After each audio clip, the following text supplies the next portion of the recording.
The babysitter. Her name was Evie, and she was 19 when this happened. She'd been babysitting since she was 14. Easy money. Good with kids. Never had a single problem. The family she sat for lived about 20 minutes outside of town. Isolated. No neighbors.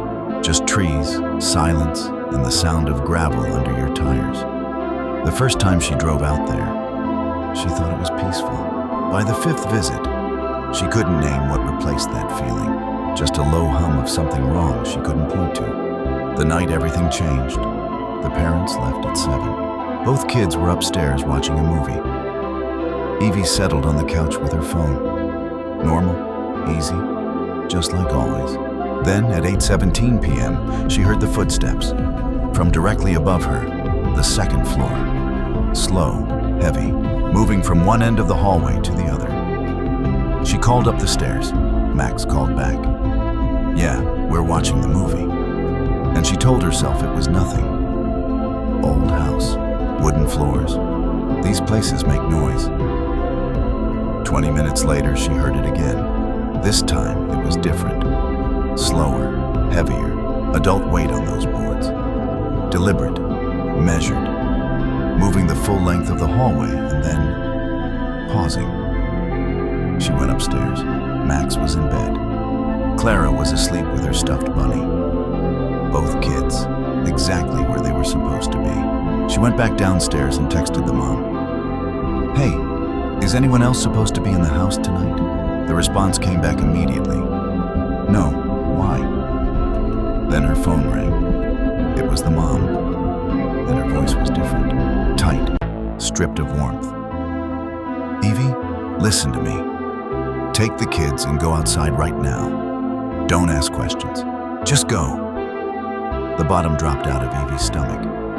She moved before she decided to move. Upstairs. "Max, we're going outside right now." Clara, scooped up, bunny and all. They were on the stairs when she heard it again. Not footsteps this time. A door, creaking open, from somewhere above them. She got both kids into the car and locked the doors. They waited. The parents arrived. The police came. They searched the house for 26 minutes, and they found him.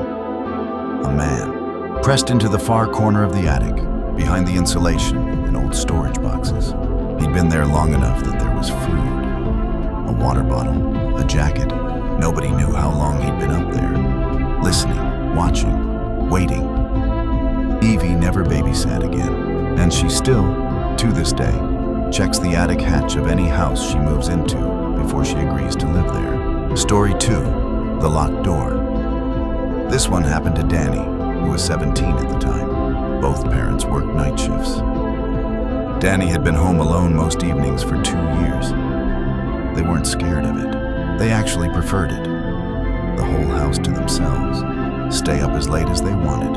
It felt like freedom. The night in question was a Wednesday in November. Danny was in bed, one earbud in, watching videos, when they heard the bang, loud, solid, like something heavy hitting the floor.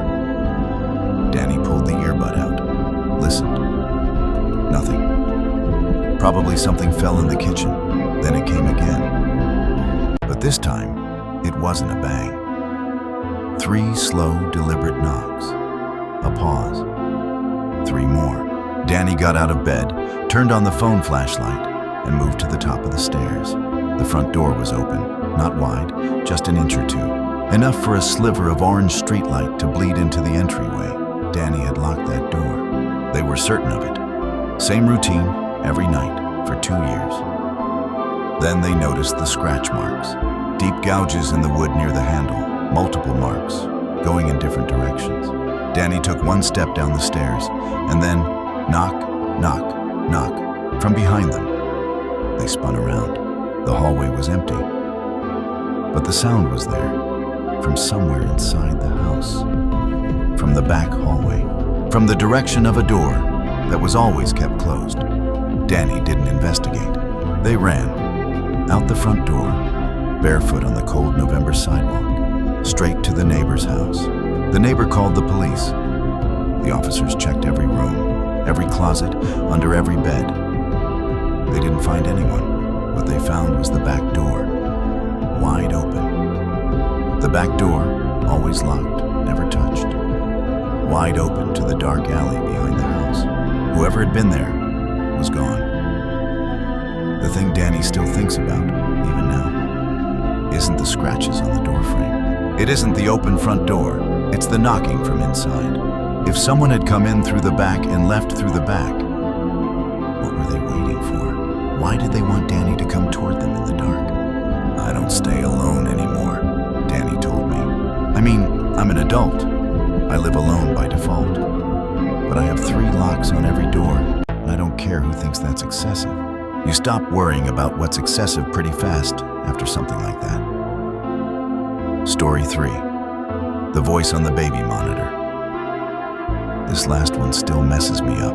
The woman who told me this story goes by Renata. She had her baby in the spring, just over a year before she shared this with me. Her daughter was healthy and perfect, and the first months were as hard as everyone says. Maybe harder. The sleep deprivation was relentless. The kind that makes you lose track of days, that makes you stand in rooms and forget why you came. She knows what exhaustion does to perception. She wants you to know that she's thought about this carefully. The monitor was a standard audio model, worked fine, picked up every sound from the nursery clearly. She woke up at 3:04 a.m. Not to crying? The monitor wasn't picking up crying. But it was on, the green light steady, and there was sound coming through the speaker. She lay still and listened. At first it seemed like static. She almost closed her eyes. Then she heard it. She's not alone. She was in the nursery in seconds, door slightly open. She was sure she'd closed it. The room was dark except for the crescent moon nightlight.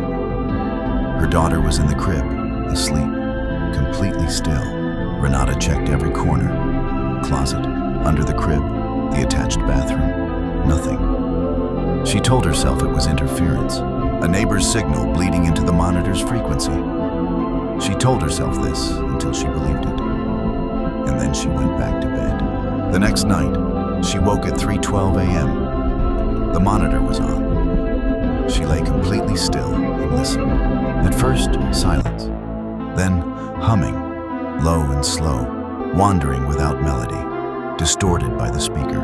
Wrong in a way she couldn't quite name, but felt immediately. She didn't move. She gripped her phone in the dark and stared at the ceiling and waited. The humming stopped. And then, "I can see you." She grabbed her daughter and left the house.